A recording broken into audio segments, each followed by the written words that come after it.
Hello everyone, welcome to Wrestling Fans Speak Out. This will probably end up being a short show today because mainly we're just going to talk about TNA's major announcement. The major announcement is starting Monday, March 8th, because first it was March 1st that they was going to do it, but it's March 8th. TNA Impact will be live Monday and every Monday. So truthfully, the Monday Night Roars begin again. So it will be interesting to see how far TNA is going to go if they're going to keep on doing it every week.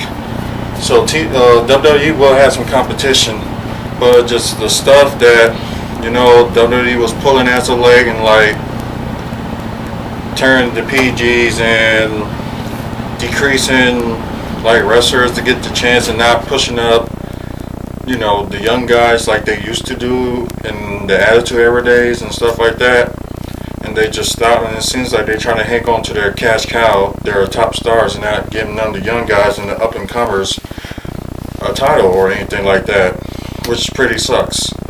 But moving on, the results of the TNA Against All Odds pay-per-view last night, you have the Pope, D'Angelo De Niro, winning the 8-car stud tournament.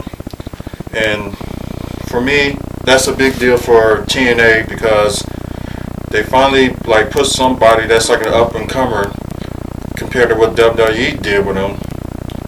It's pretty good for TNA, and I think it's going to show how good, as I thought that the Pope Robert De Niro, aka Elijah Burke, was good for ever since I seen him in the WWE. I think he was good ever since then, but WWE never give him that push.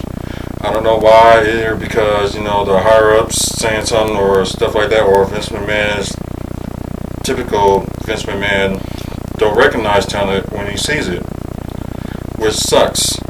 But move on from there, AJ Styles did retain the title from Samoa Joe in a crazy ending, which was involved with Eric Bischoff and Ric Flair arguing back and forth and stuff like that.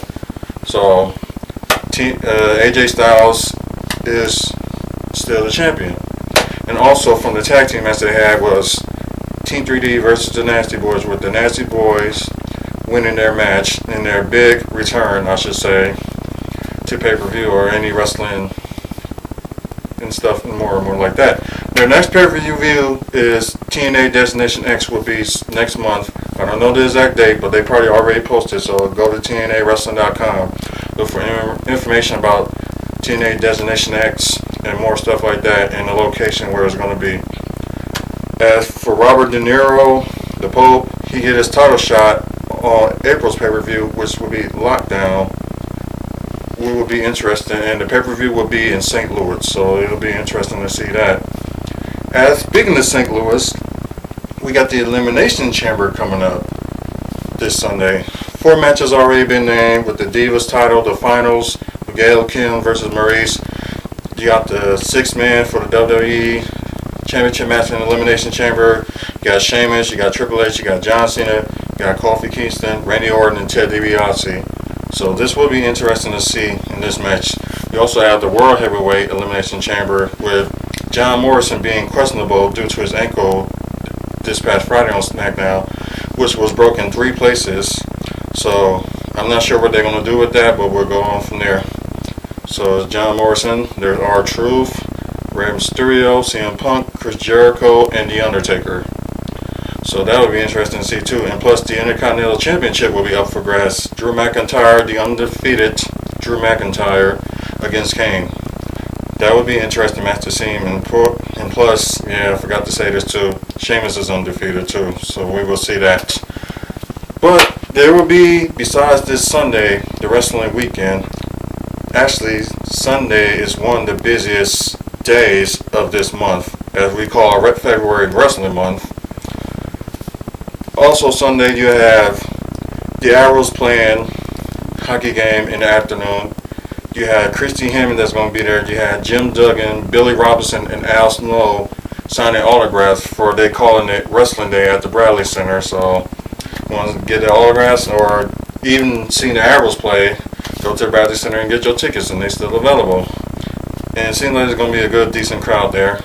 Also, Fusion Pro Wrestling show where Hazel will will present, I should say, she will present the award for Manager of the Year at that show. And also congratulations to BCW that also have four winners for the award show that we had. You have Jason Parks as Funniest Wrestler of the Year, of course. BCW, the Federation itself, won Promotion of the Year, Match of the Year, and was something else too. It just slipped out of my mind. I apologize about that. But they won 4 awards, and congratulations to them, and a good show. Of course, they will have a show in March where we will get more updates about that as well. Let's see, Saturday is XLW, and also UFC is going on pay-per-view. I will go see the UFC show this Saturday at Buffalo Wild Wings in downtown, so meet up with me there, and I think Josh, the other host, Jay Stryker, will be there as well, so we will see you there. Also, next Tuesday, the big one, WWE SmackDown and the debut of NXT. They'll be here Tuesday, February 23rd, 6:30 p.m. Tickets still on sale for that. BradleyCenter.com or WWE.com. Ticket information and stuff like that. So check that out. Next Friday, not this Friday, but next Friday, we have ICW.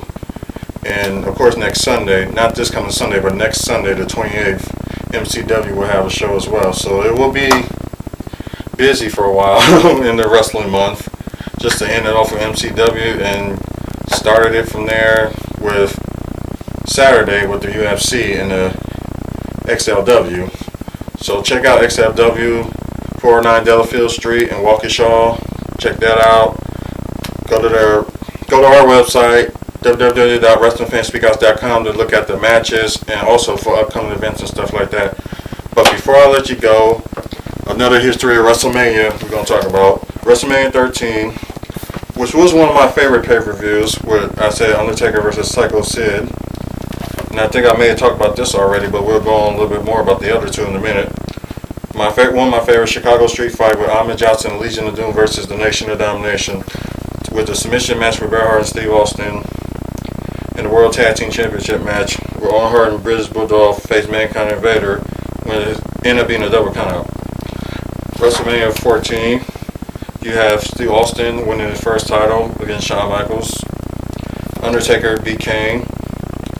And the dumpster match for the World Tag Team title match, which was Cactus Jack and Terry Funk winning against the New Age Outlaws, was one of the good matches. So we're going to skip on for a little bit and just go talk about 15 and, as they call it, WrestleMania 2000. Which was, WrestleMania 2000 was my favorite pay-per-view. You got the Triple Threat Hardcore match for the Hardcore Championship, which Hardcore Holly became the new Hardcore Champion, defeating Al Snow and Billy Gunn. Billy Gunn was the Hardcore Champion at that time.